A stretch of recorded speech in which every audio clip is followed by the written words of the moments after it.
Hello दोस्तों, मैं नवीन कुमार। और जब हम बच्चों को शिक्षित करेंगे तो किस लिए शिक्षित करेंगे? सिर्फ पैसा कमाने के लिए? हाँ, एक चीज़ हम ये बात मानते हैं, पैसा एक मजबूरी बन गया है।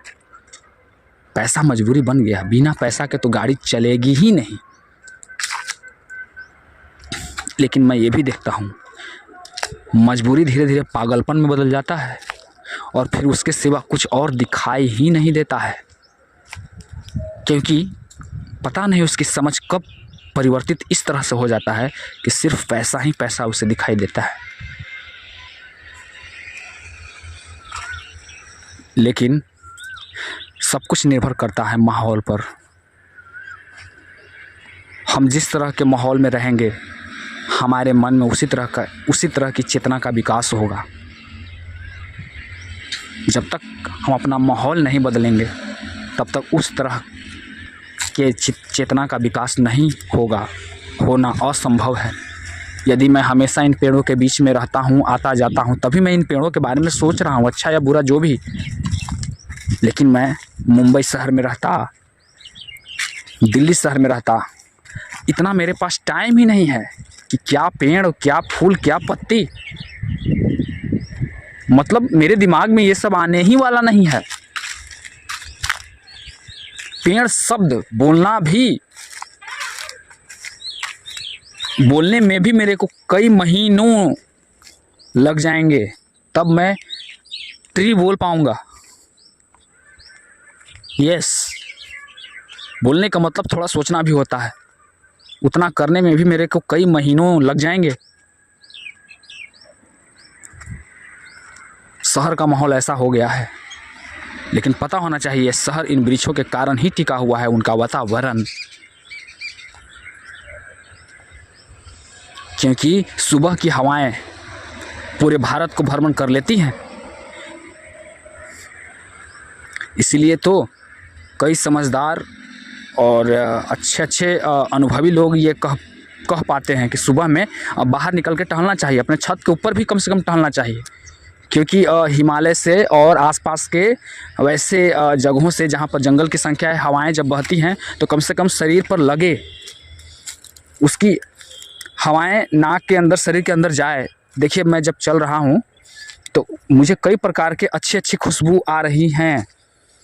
यहाँ मैं जब खड़ा हूँ, इधर आसपास फूल है तो उसकी सुगंध सुगंध को मैं महसूस कर रहा हूँ, पत्तियों के सुगंध को मैं महसूस कर रहा हूँ। और ये 24 घंटा लगातार अपनी प्रक्रिया में लगी हुई है और वातावरण में इस तरह के सुगंध को फैला रही है। और मैं ये भी जानता हूँ, गर्मी के दिनों में सारे सूख जाएंगे और यही काम आने वाला है। ये जो एटमॉस्फेयर में इस तरह का है ना, जीवंत वातावरण बना दिया है अपनी खुशबू से इन पेड़ पौधों ने, यही काम आने वाला है। बाद में यही काम आएगा जो कई दिनों तक चलेगा। न कि आपको कार्बन डाइऑक्साइड, न कि गाड़ी के धुएं जो एटमॉस्फेयर में फैल जाने के बाद जीना मुहाल कर देता है, खास करके दिल्ली में। ये काम आने वाला नहीं है, काम यही सब आएंगे। लेकिन हम सोचते नहीं हैं, बस हम एक ट्रैक पर चले जाते हैं। ट्रैक तो बदलना ही नहीं चाहते हैं। बदलने में जैसे डर लगता है, जिससे लगता है कि मेरी ज़िंदगी की नैया डूब जाएगी। कभी कभी तो लोग पैसे के बारे में सोचते हैं, पैसे के धुन में, पैसे की लत में एकदम बिजी रहते हैं। और जैसे ही कुछ अच्छा सोचने की बारी आती है, उनको डर लगता है अच्छा सोचने से, क्योंकि जो व्यक्ति अच्छा सोचता है उसकी चिंता ज़्यादा बढ़ जाती है। अच्छा का मतलब होता है अपने भीतर झांक लेना। सोचिए, जो आदमी पागल है, जो आदमी बेहोशी से जी रहा है, दिन भर काम करके आता है और रात में सोते ही बेहोश हो जाता है, और उसको कह दिया जाए कि कुछ अच्छा सोचो, कुछ नैतिक बात सोचना है, वो बेचारा डर के मर जाएगा।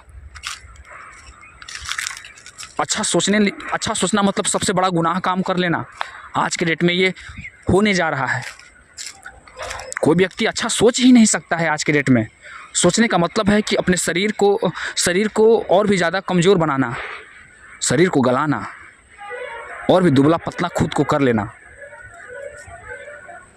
आज के डेट में अच्छा सोचना एक बहुत बड़ी समस्या बन गया है।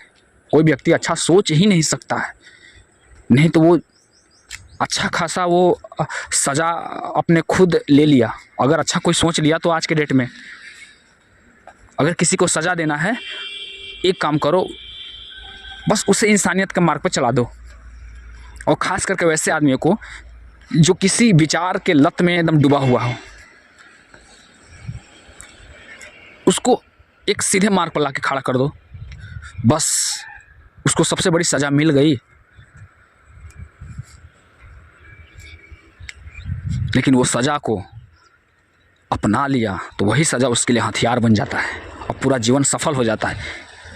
इस बात को समझने में उसको टाइम लगेगा और वो इतना टाइम देना चाहता नहीं है। इसलिए जितने भी ऐसे लोग जो कई तरह के नकारात्मक विचारों से लबालब भरे हुए हैं, और उनको अगर हम सचेतन बनाने की कोशिश करेंगे, एक अच्छे विचार पर लाने की कोशिश करेंगे, उसको अंदर झांकने की राह पर खड़ा कर देंगे, तो समझ लीजिए कि दुश्मनी साधने का एक अच्छा तरीका हो गया। वो समझ लीजिए कि उससे बदला लेने का एक अच्छा तरीका हो गया।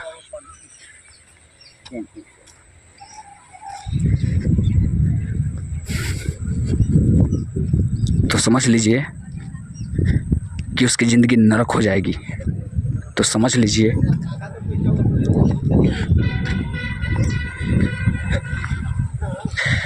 कि उसकी दुनिया उसी दिन से बद से बदतर हो जाएगी। सारे परिवार उसके लिए एक अलग नई तरह से चिंता करने लगेंगे कि पहले तो ऐसा नहीं था, जो भी था ठीक था, लेकिन अब तो एकदम जैसे लगता है कि वो अलग ही दुनिया में चला गया है। अब इसको कैसे सुधारा जाए, अब उसके लिए हम क्या करें, कुछ समझ में नहीं आ रहा है। वो हमेशा पागल जैसा रहता है, हमेशा एकांत रहता है, हमेशा चिंता में डूबा हुआ रहता है। कुछ भी बात समझाओ उसके पल्ले नहीं पड़ता है। क्या किया जाए, क्या हो गया इसको। लोग दिखाने जाएंगे, अलग अलग प्रकार के डॉक्टरों से मिलेंगे। पता नहीं वैसे नहीं था, अच्छा खासा उसकी ज़िंदगी चल रही थी, अच्छा भला कमा रहा था, लेकिन पता नहीं कौन इसको क्या समझा दिया, जैसे मानो उसके सारे पंख ही कट गए। लेकिन समझाने वाले को शायद पता नहीं कि एक नया पंख और बहुत ही रोमांचकारी ज़िंदगी उसके लिए इंतज़ार कर रहा है।